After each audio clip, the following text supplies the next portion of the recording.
I'm Chrissy. You found my YouTube channel, Chrissy Love, where I discuss fragrance. Please check out my Instagram, my merch shop, links below. And be sure to give a like while you're here, or comment, subscribe, all the good stuff. Today, I am talking about all of the Victoria's Secret perfumes in my collection. And I came around to Victoria's Secret in the perfume sense pretty late. I was kind of a snob about them at the beginning of my perfume journey. When I was a kid, I loved them. Then I didn't take them seriously for a while. And now I have this obsession with collecting vintage Victoria's Secret perfumes, or at least trying them. Sometimes they leave the collection as quickly as they come. But right now I have 8 perfumes in my collection I want to talk about. So let's jump right in. I'm going to start off with Bombshell Isle, which is actually the most recent one I've purchased. I got it during their big sale. Now, this has notes of sea notes, coconut, peony, tonka bean, and sandalwood. And on first spray on my skin, it's a salty, candied coconut, kind of like a sweet and sour coconut candy, if you can imagine that. It's sweet, it's yummy. The dry down is more of a coconut hard candy with a spritz of sea spray. So it's straightforward, it's not very complex, but I kind of love it. I mean, when it comes to summer perfumes, I'm not into the sunscreen scents, but I do love a good cocktail scent. And performance-wise, it's pretty great. I mean, it lasts and projects all day, and the bottle is too pretty. I love that blue color. So, yep, I like Bombshell Isle. It's going to stick around for a little while. My next favorite here is Scandalous. And so Scandalous, I'll show you the bottle here. It's actually had a couple iterations on the bottle over the years, but it has top note of raspberry, middle note of peony, and base note of praline. And you know I love those gourmands.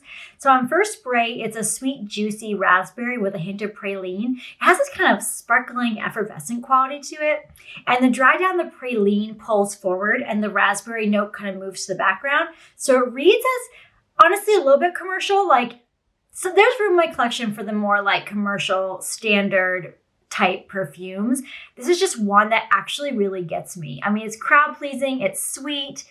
It's not quite in gourmand territory in terms of like smelling like a specific yummy edible thing. But it's that sweetness is really appealing to me from the praline. It's like a rich, nice sweetness.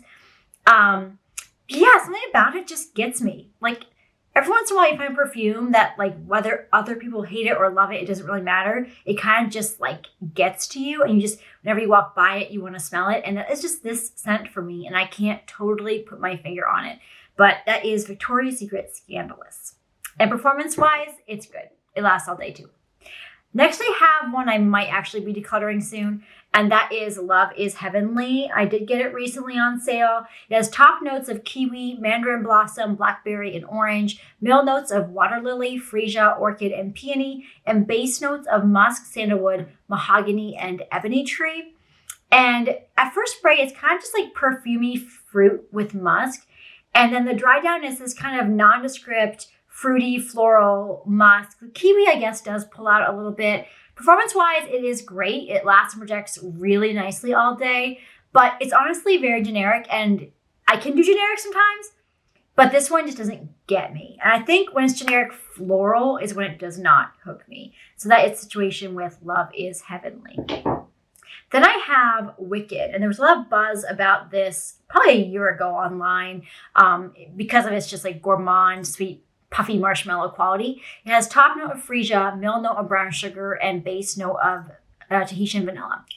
And it's really just like a fluffy, sweet cloud with a hint of floral underneath. I think that the more I wear it, the less I like it. Like, it's smelling it to my nose right now. That like fluffy, sweet cloud is lovely. But on my skin, I think that floral just conflicts with that marshmallow fluffiness a little bit for me. And it doesn't quite suit me. But people like this scent. People really love Wicked, and it's not a bad scent at all. Performance is really great too. So yeah, I can see liking this. I think it's just like a slight miss for me. Then this one is Rose Caramel. So it came out in 2016 with the Rose collection of like Rose Bergamot, Rose Violet, a couple others, I think. And I really dig this one. I think it's pretty unique. It has notes of caramel, rose, and jasmine per the notes, but there's a lot going on here. So at first spray, it's like a dusty, powdery rose. It reminds me of a lot of dried rose petals. Not much sweetness, but kind of on the earthy side. And the dry down It's definitely a lovely powdery rose. It's grown, but not overly so, like where you couldn't appreciate it, like someone walking by couldn't appreciate it. It smells to me like there's a little bit of sandalwood in it, so a little bit of complexity that I'm not seeing represented in the notes, which is a good thing. And the smallest hint of caramel in there, so there is some more sweetness in the dry down on my skin, but it does not move anywhere toward gourmand territory at all. It smells nice and unique and lovely, and as far as rose scents go, it's nice that it's kind of on the sweeter side, on the dried rose petal side. There's something kind of like nostalgic and heavy about it. I can't really describe, but I love it, and I love how unique it is, and I love the bottle. And performance-wise, it's unreal. I mean, I cannot get this off my skin, so I like that. Then I don't have the bottle for this because I actually did sell it already, but it is Forever Sexy, which I do want to talk about because it was recently in my collection. And Forever Sexy has notes of creamy gardenia petals, golden amber, and belladonna orange. And it was just too floral for me. I mean, the bottle was so cute. It looks like it has like a corset on the back of it. And yeah, it just doesn't really work. Like, it kind of is like a shampoo-y, fruity scent. Just a little bit too harsh. My boyfriend said it smells like bathroom cleaner. I think it was just a miss. For me, at least, just a miss. Then last two here, I have Tease Crème Cloud. And I do have a video up of a few of the Tease flankers. The Cocoa Soiree has already come out, but not that one. The video has like the older ones, like the Candy Noir in it. So I'll put that link to that below if you have an interest in that. But basically, the Tease Crème Cloud has notes of vanilla meringue, sandalwood flower, amber, and musk.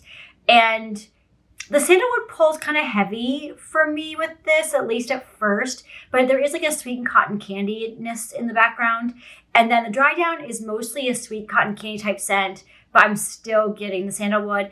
And I'm kind of like, I'm just sensitive to sandalwood. Like it's nice that it has that complexity, that it's not just like sweet meringue, like a lot of Victoria's Secret scents can be just kind of like generic sweetness. I can see it's working for a lot of other people. Sandalwood just does not work on me. It's sad but true. So this one probably will not be around too much longer. So that is Victoria's Secret Tease Crème Cloud. Performance is excellent though. And lastly, I have my love, my mood sweet Craving, which came out in 2007 and I fell in love with when I was a kiddo. I'm not really wearing it, but I think I had like a candle in it or something and I loved it. So I did buy a bottle that was broken because otherwise it was way too expensive, like over $100, like ridiculous, hundreds of dollars. And I decanted it into this and I just spray it very lovingly and very lightly. And so Sweet Craving has notes of vanilla, sugar, and musk, and I just can't argue with any of those. On first spray, it's a vanilla frosting, like very tooth-achingly sweet on me with a sweet hint of musk underneath it. And then the dry down, it gives me kind of cherries and cream vibes, which is this like sweet, dense musk. It's creamy, it's rich, it's delectable, it's very alluring to me, and it's like a beast mode performer. So yeah, I love Mood Sweet Craving. I think is probably my favorite Victoria's Secret perfume in my collection. So I would love to hear in the comments what Victoria's Secret perfumes you adore. If there's any here I haven't tried or aren't in my list that you think are really wonderful, I should try, let me know. So that is all of the Victoria's Secret perfumes in my collection. So let me know your thoughts. Thanks so much for being here. Hope you have a very beautiful day.